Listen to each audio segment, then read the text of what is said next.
Hello दोस्तों, आप सभी लोगों का स्वागत है आपके अपने educational channel Nilesh GS study पर।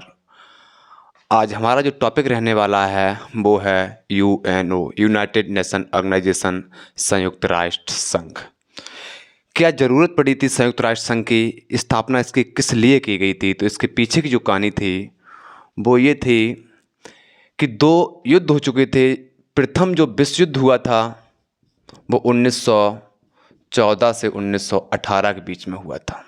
और ये जो प्रथम विश्व युद्ध हुआ था, इसका कारण था कि ऑस्ट्रिया के राजकुमार फर्डिनेंड की हत्या कर दी गई थी, इसलिए प्रथम विश्व युद्ध हो गया था। और प्रथम विश्व युद्ध जो समाप्त हुआ था वो किस संधि के तहत समाप्त हुआ था?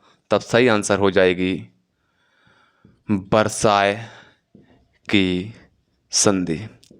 वर्साय की संधि कब हुई थी? तो 1919। और ये जो इसके बाद 1919 में वर्साई संधि, और वर्साई संधि के बाद में प्रथम विश्व युद्ध समाप्त हो जाता है। प्रथम विश्व युद्ध का जो कारण था वो था ऑस्ट्रिया के राजकुमार फर्डिनेंड की हत्या कर दी गई। इसी के बाद एक स्थापना होती है संगठन की, जिसे नाम दिया गया था लीग ऑफ नेशन, राष्ट्र संघ। राष्ट्र संघ। और इस राष्ट्र संघ की जो स्थापना हुई थी वो हुई थी 10 जनवरी 1920। इस राष्ट्र संघ की जो स्थापना का उद्देश्य था वो था कभी भी किसी प्रकार से दूसरा विश्व युद्ध ना हो जाए। लेकिन इसका जो है ना, संयुक्त राष्ट्र संघ का जो विचार दिया था, राष्ट्र संघ लीग ऑफ नेशन का जो विचार दिया था वो दिया गया था वुडरो विल्सन के द्वारा।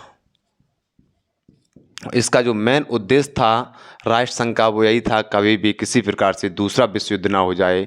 लेकिन ये जो संस्था थी, ये जो संगठन था, ये उसमें कामयाब नहीं हुआ था और द्वितीय विश्व युद्ध हो गया था। 1939 से लेकर के चला था 1945 तक। और इसी द्वितीय विश्व युद्ध के समय दो डेटें हैं, एक 6 अगस्त और एक 9 अगस्त। हिरोशिमा और नागासाकी।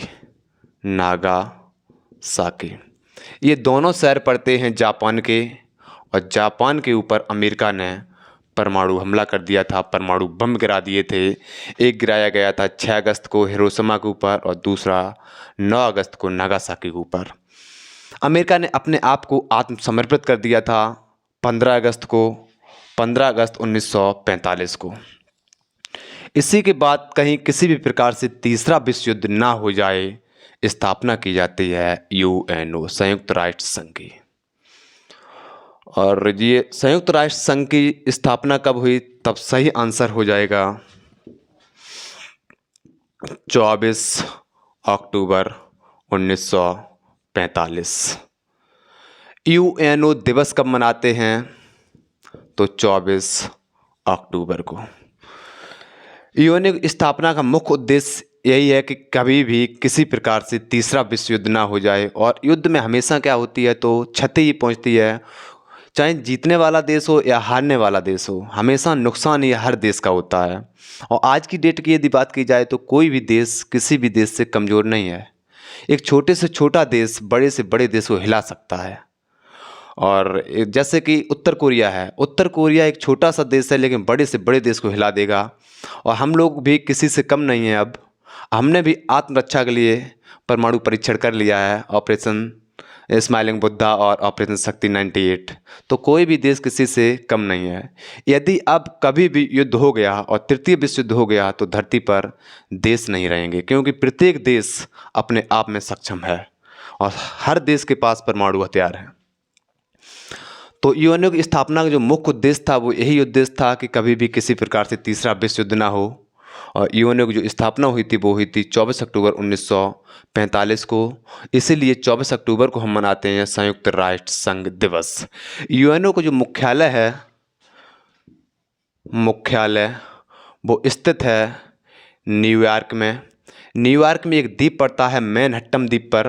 तो यूएनओ का मुख्यालय किस द्वीप पर स्थित है? तब सही आंसर हो जाएगा मैनहट्टन द्वीप। और कहाँ पर स्थित है? तो न्यूयॉर्क में। कितनी ज़मीन पर स्थित है यहाँ पर? तो 17 एकड़ ज़मीन, 17 एकड़। जिस समय यूएनओ की स्थापना हुई थी, स्थापना के समय कितने देश इसमें शामिल थे? तब सही आंसर हो जाएगा 50+1। जो इंडिया है, अपना भारत है, यूएनओ में स्थापना के समय से सदस्य देश है, लेकिन स्थापना के समय कितने देश शामिल थे? तो 50+1। इन 50 देशों ने इस पर हस्ताक्षर किए थे।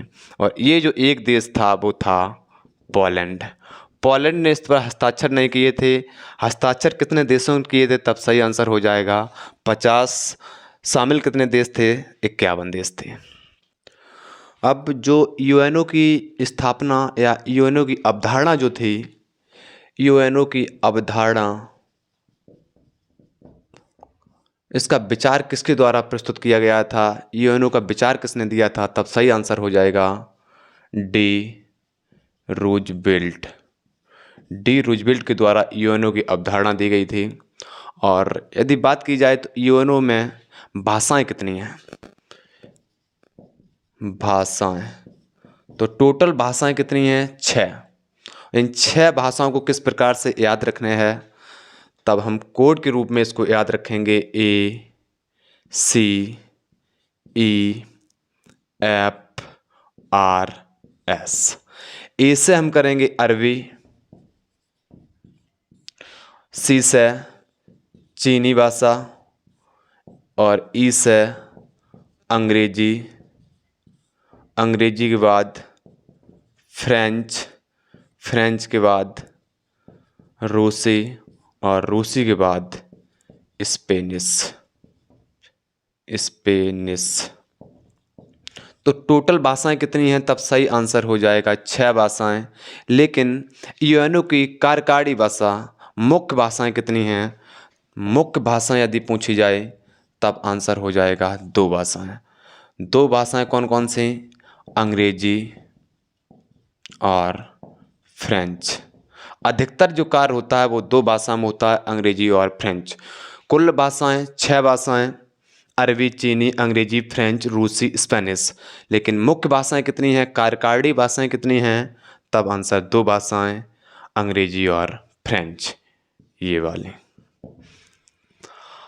उसके बाद हम बात कर रहे हैं कि यूएनओ का जो ध्वज है, उस ध्वज में किस चीज़ को दर्शाया गया है?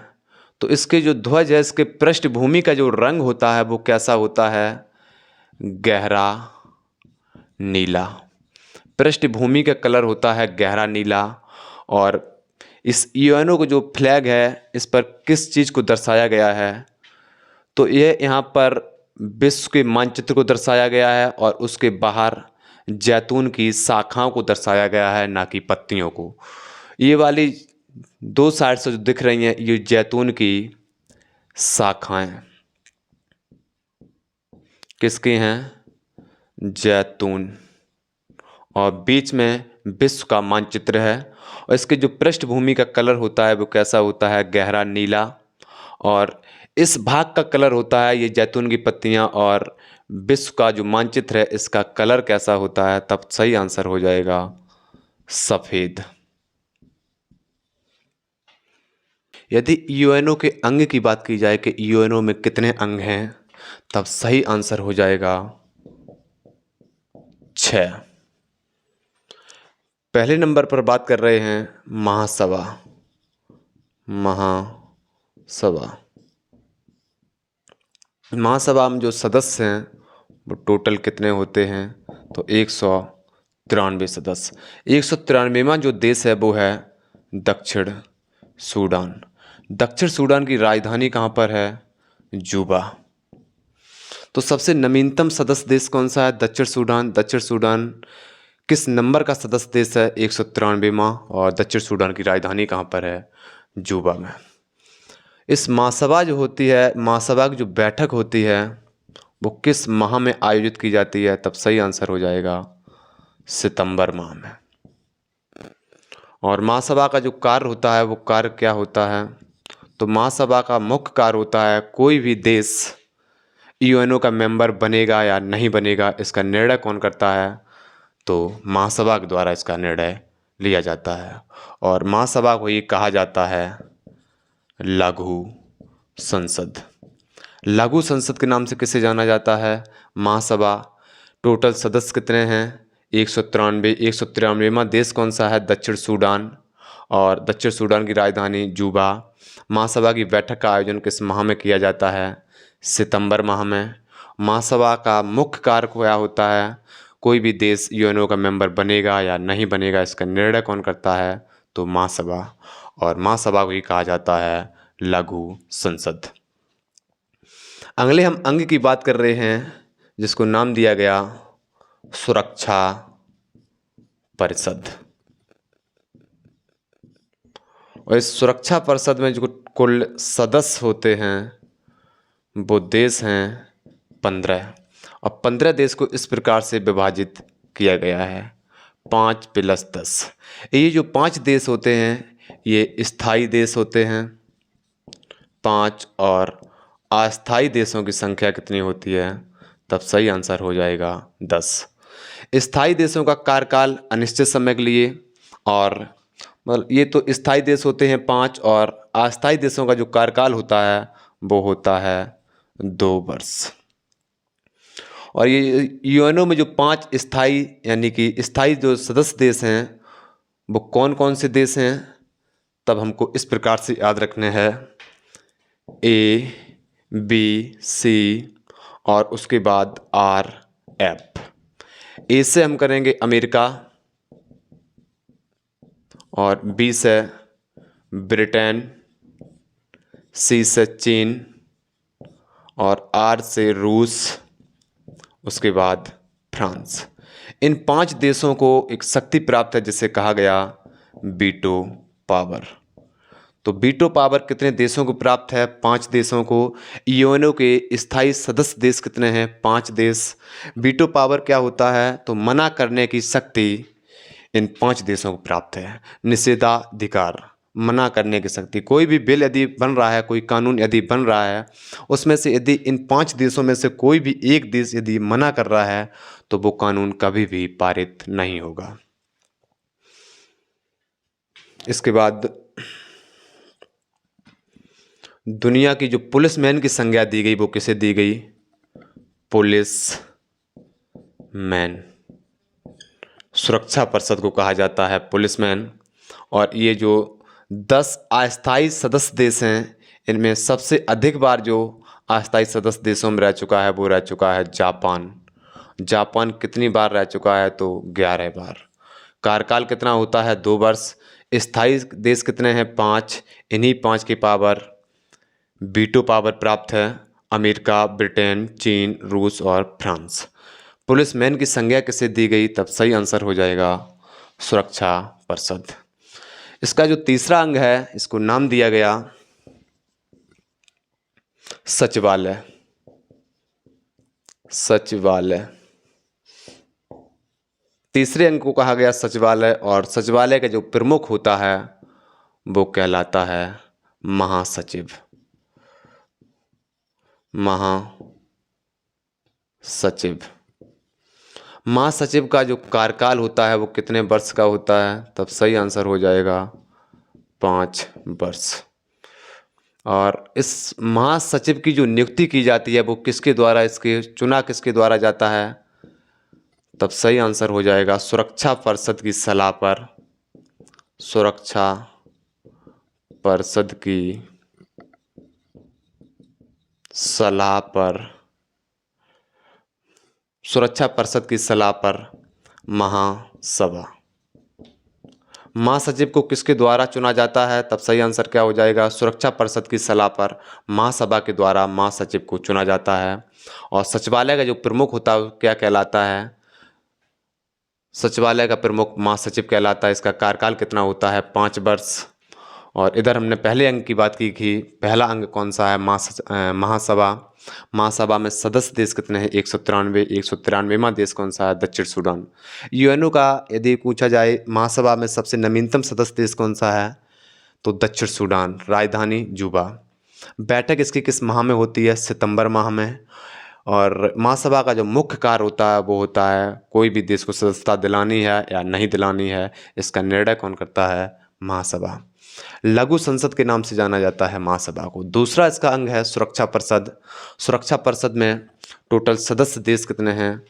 तब आंसर हो जाएगा 15 देश, जिसमें 5 स्थायी सदस्य देश हैं और 10 अस्थायी। 5 स्थायी जो सदस्य देश हैं उनके पास एक शक्ति प्राप्त है जिसे कहा गया वीटो पावर। अमेरिका, ब्रिटेन, चीन, रूस, फ्रांस। ABC इस प्रकार से याद रखने हैं, ABC। ए से अमेरिका, B से ब्रिटेन और C से चीन, उसके बाद में RF, R से रूस और F से फ्रांस। पुलिस मैन की संज्ञा किसे दी गई? तब सही आंसर हो जाएगा सुरक्षा परिषद। इस और अस्थायी सदस्य देश की यदि बात की जाए, सबसे अधिक बार अस्थायी सदस्य में कौन सा देश रह चुका है? जापान। और कितनी बार रहा है? 11 बार। तीसरा इसका अंग है सचिवालय। सचिवालय का जो प्रमुख कहलाता है महासचिव, और महासचिव का कार्यकाल कितना होता है? 5 वर्ष। और इसका जो चौथा अंग है वो है अंतर्राष्ट्रीय न्यायालय।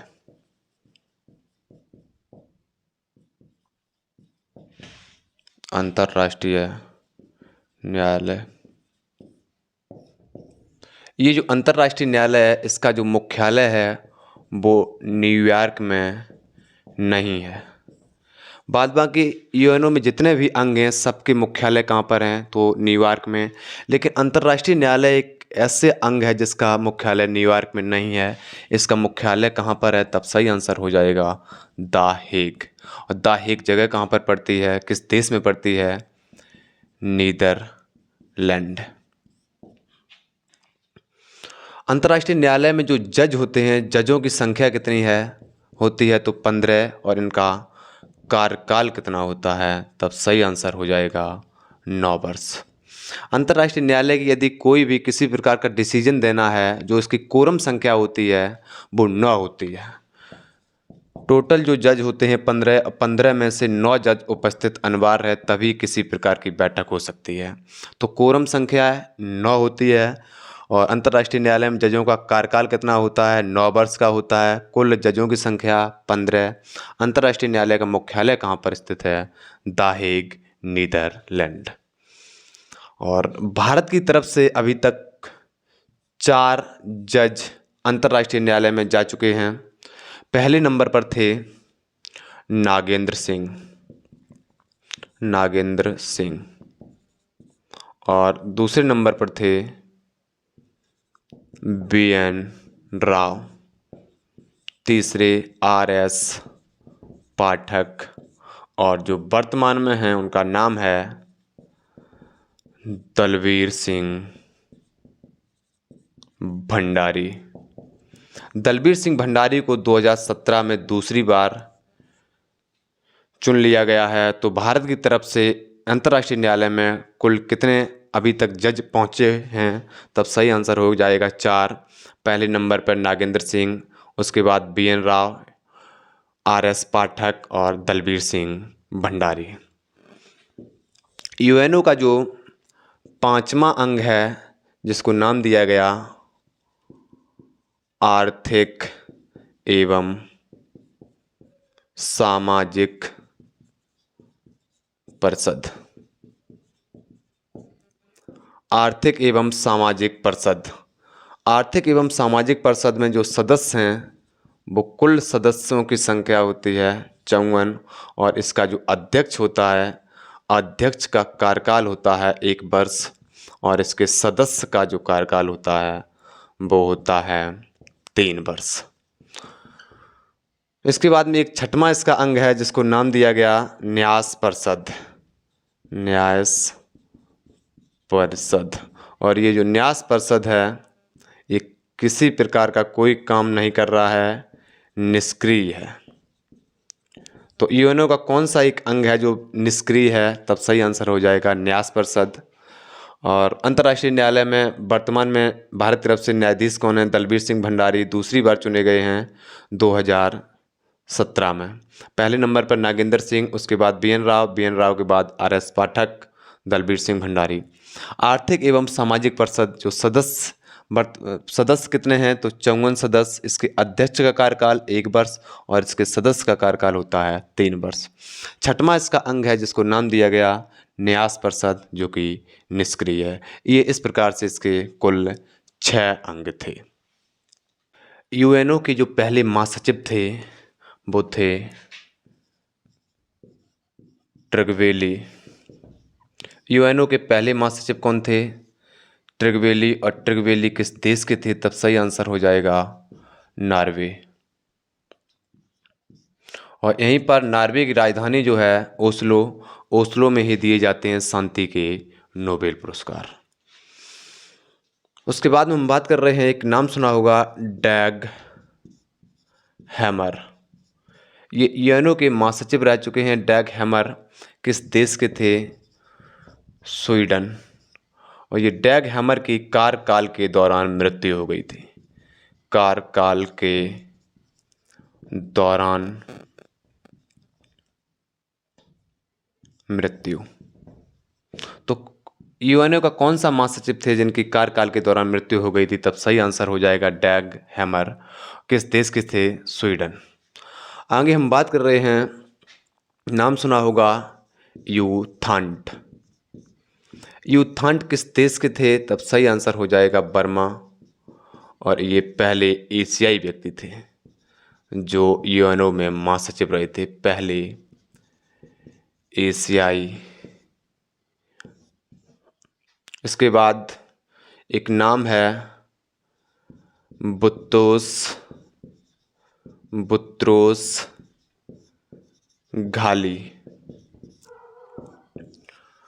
बुत्रोस घाली, इनका जो ये किस देश के थे? तब सही आंसर हो जाएगा मिस्र। और इनका सबसे छोटा यानी कि सबसे कम कार्यकाल रहा था। तो यूएनओ के पहले महासचिव कौन थे? त्रिगवेली। त्रिगवेली किस देश के थे? तब सही आंसर हो जाएगा नॉर्वे। और नॉर्वे की राजधानी ओस्लो में ही शांति का नोबेल पुरस्कार प्रदान किए जाते हैं। डैग हैमर की बात की जाए तो डैग हैमर किस देश के रहने वाले थे? स्वीडन। कार्यकाल के दौरान मृत्यु हो गई थी डैग हैमर की। यूथांट किस देश के रहने वाले थे? बर्मा। और सब पहले एशियाई व्यक्ति जो यूएनओ में महासचिव रहे वो कौन थे? यूथांट। बुत्रोस घाली सबसे छोटा कार्यकाल रहा था, किस देश के थे? तब सही आंसर हो जाएगा मिस्र।